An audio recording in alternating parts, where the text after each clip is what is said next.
Bonjour, vidéo numéro 2, variation de fonction. Vous trouverez cette vidéo ainsi que le cours au format numérique sur le site Scol Mathématiques. Paragraphe 2, tableau de variation. Le graphique ci-dessous indique la vitesse du vent une certaine journée d'août à Carcassonne. On appelle f la fonction qui, à l'heure de la journée, fait correspondre la vitesse du vent en km/h. Alors, on peut constater qu'à 0 heure, on a une vitesse du vent à Carcassonne qui est de 15 km/h. Ensuite, cette vitesse de vent augmente. On voit bien qu'elle augmente. Elle augmente, et elle arrive au final donc à un maximum à 15 heures qui correspond à une vitesse maximale de 35 km/h. Cette vitesse du vent ensuite va diminuer pour atteindre à 24 heures une vitesse de 20 km/h. Donc nous, ce qu'on va essayer, c'est de mettre toutes ces informations-là sous forme d'un tableau qu'on appelle un tableau de variation. Donc on a ici x qui correspond aux heures de la journée, variation de f, donc f de x qui correspond aux vitesses du vent. Et donc on voit bien qu'à 0 heure, on a bien une vitesse de vent qui est de 15 km/h, une fonction qui est croissante, qu'on traduit par une flèche qui monte. Ensuite, à 15 heures, on avait bien donc 35 km/h donc de vitesse maximale. Et ensuite, une fonction qui décroît, donc ça on le traduit par une flèche qui descend, pour arriver donc à 24 heures, à une vitesse de vent qui est de 20 km/h.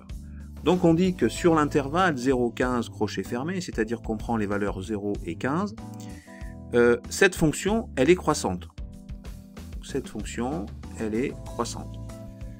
Sur l'intervalle 15-24, donc il va de 15 à 24, 15 et 24 étant inclus, puisque les crochets sont fermés, la fonction f est décroissante.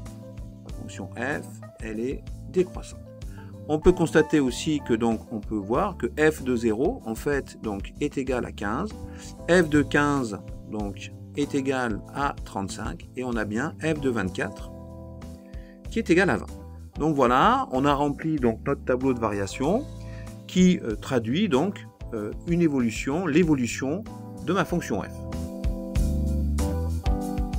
Donc il est à noter que cette flèche qui monte indique que la fonction est strictement croissante. Lorsque la flèche descend, elle indique que la fonction est strictement décroissante. Une flèche donc horizontale indique que la fonction est constante.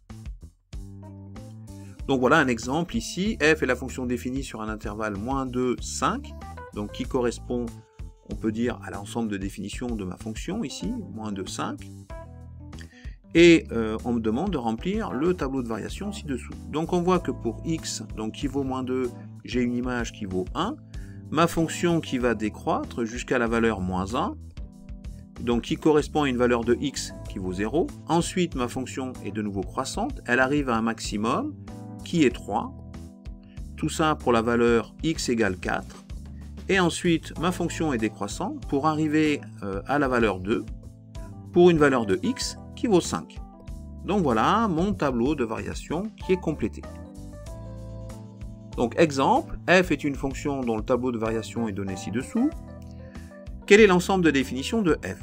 Donc ici, on peut dire que df correspond donc à l'ensemble des nombres compris entre -5 et 8, -5 donc et 8, et -5 et 8 étant compris, puisqu'on voit bien qu'à -5 correspond une image qui est 0, et qu'à 8 correspond une image qui est 1. Donc voilà mon ensemble de définition, -5, 8. On me demande ensuite de tracer dans un repère deux courbes pouvant représenter cette fonction f à l'aide du tableau de variation. Alors, j'ai ici donc mon tableau de variation. Alors pour cela, il faut que je représente mes différents points. Alors le premier point de coordonnées donc -5, 0 que je vais dessiner ici. Un deuxième point de coordonnées 2, 3 que je vais donc dessiner donc ici. Et un troisième point de coordonnées 8, 1. À partir de là, je peux tracer par exemple comme courbe représentative ce qu'on appelle une fonction affine par morceau qui pourrait correspondre à ce tableau de variation, voilà, avec des droites. Je peux aussi tracer à la main donc une fonction par exemple ici qui serait une fonction croissante et ensuite qui serait ici sur cette période-là serait décroissante. Donc voilà deux représentations graphiques de cette fonction f qui pourrait représenter cette fonction f à partir du tableau de variation ci-dessus. Alors, on va maintenant voir, troisièmement, définition d'un extrémum, des extrémums, c'est-à-dire de maximum et de minimum. Alors, soit une fonction définie donc sur un ensemble D, un ensemble de définitions, et I, un intervalle de D. A et B, deux réels de l'intervalle I. Donc on prend par exemple, donc comme intervalle I, on pourrait prendre ça.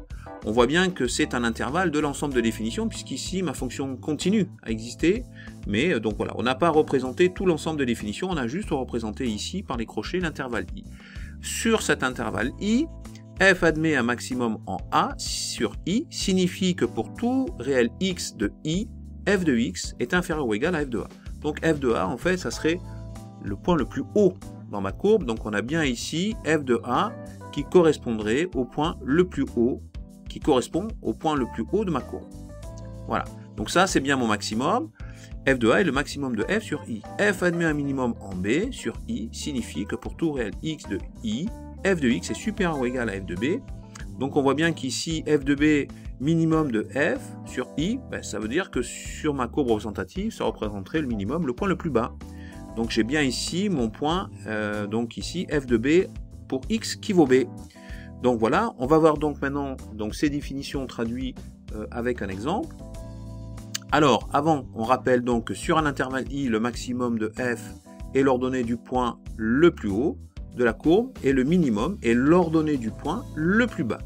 Donc ici, si je prends comme ensemble de définitions donc moins 1, 5, hein, qui est l'ensemble de définitions donc, de ma fonction f, le point qui a l'ordonnée le plus haut, donc c'est ici, pour x égale à 1, et le point d'ordonnée le plus basse est ici, donc j'ai bien ici mon minimum. Donc on peut donc écrire que donc, le maximum, donc le maximum de la fonction f, donc sur l'intervalle moins 1, 5, sur moins 1, donc 5, donc sur l'intervalle moins 1, 5, et donc 5, 1, 2, 3, 4, 5, et 5, pour x égale 1. Donc ensuite, le minimum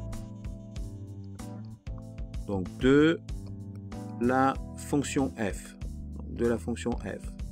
donc sur donc, moins 1, 5, et ici 1, 2, 3, 4, 5, et moins 5, et cette fois pour x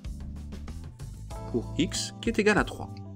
Donc voilà, j'ai répondu à la question qui était posée à travers mon exercice. Alors maintenant, quatrièmement, résolution graphique d'une équation. Propriété, soit f et g deux fonctions définies sur un même ensemble D, et cf, cg, les courbes représentatives respectives de f et g dans un repère. Soit k un réel, les solutions de l'inéquation f de x supérieure ou égale à k sont les abscisses des points de la courbe CF qui ont une ordonnée supérieure ou égale à k. Deuxièmement, les solutions de l'inéquation f de x supérieure ou égale à g de x sont les abscisses des points de la partie de la courbe CF au-dessus de la courbe CG, les points d'intersection éventuels des deux courbes étant compris, puisque g supérieur ou égal. Alors, on va voir donc cette propriété à travers un exercice. Alors ici, donc une application graphique. Ici, je vois bien que l'inéquation f de x supérieure ou égale à k, ça correspond en fait donc aux valeurs des ordonnées donc de la fonction f qui ont une valeur, donc les images donc f de x qui sont supérieures ou égales à k. Donc on voit que ça correspond à cette zone-là, Et quels sont les x qui ont une image supérieure ou égale à k? Ben, ce sont les valeurs comprises dans l'intervalle AB, les valeurs A et B donc étant comprises, hein, étant comprises. Si j'avais eu par exemple f de x strictement supérieur à k, et bien là, j'aurais eu comme solution A, B aussi, mais les crochets ouverts, parce que les valeurs A et B n'étaient pas comprises comme solution, si vous voulez, de cette inéquation. Alors maintenant, si j'ai f de x supérieur ou égal à g de x, là c'est pareil, on voit qu'ici, on a donc cette courbe G, et on voit bien que ici la courbe F est supérieure, est au-dessus de la courbe G, donc en fait on a comme solution de cette inéquation graphique, ça correspond à l'intervalle AB, crochet fermé. Alors évidemment, si j'avais eu là aussi f de x strictement supérieur donc à g de x, on aurait eu comme solution hein, on aurait eu comme solution S égale AB, crochet ouvert. Alors, un exercice, donc ici, f et g de fonctions définies sur l'intervalle, donc 0,5, donc sur cet intervalle-là, hein, donc ça c'est l'ensemble de définition, 0,5. Résoudre graphiquement, donc sur cet intervalle 0,5, les inéquations suivantes. Donc premièrement, f de x, donc supérieur ou égal à 2. Donc qu'est-ce qu'on fait dans ces cas-là? On trace une courbe qui correspond à y égale 2, ici, voilà. Et on voit bien que la valeur f de x supérieure ou égale à 2, donc ça correspond à cette partie de courbe, et cette partie de courbe pour f. J'ai donc comme solution 0, point virgule 1, puisque ça va jusqu'à la valeur x qui vaut 1, et ensuite union, donc je reprends ici 2, 3, donc je redémarre à 3, crochet fermé, puisque c'est supérieur ou égal à 2, et ça va de 3 à 5. Donc voilà donc l'ensemble des solutions de cette inéquation. Si maintenant on me demande de résoudre donc f de x, donc strictement inférieur à g de x, donc c'est cette zone de courbe, alors je vais la représenter ici d'une autre couleur, donc f de x, donc strictement inférieur à g de x, donc on est, puisque g de x c'est en bleu, donc on est dans cette zone-là, hein, vous voyez, on est dans cette zone-là, où on a la courbe CF, la courbe donc de la fonction f, qui est strictement en dessous de la courbe CG. Donc ici, on peut dire que l'on a comme solution, comme c'est strictement inférieur, on va avoir des crochets ouverts, ça va donc être 1, point virgule, jusqu'à la valeur de 3, 4, jusqu'à la valeur 4, crochet ouvert. Alors crochet ouvert parce que c'est strictement inférieur.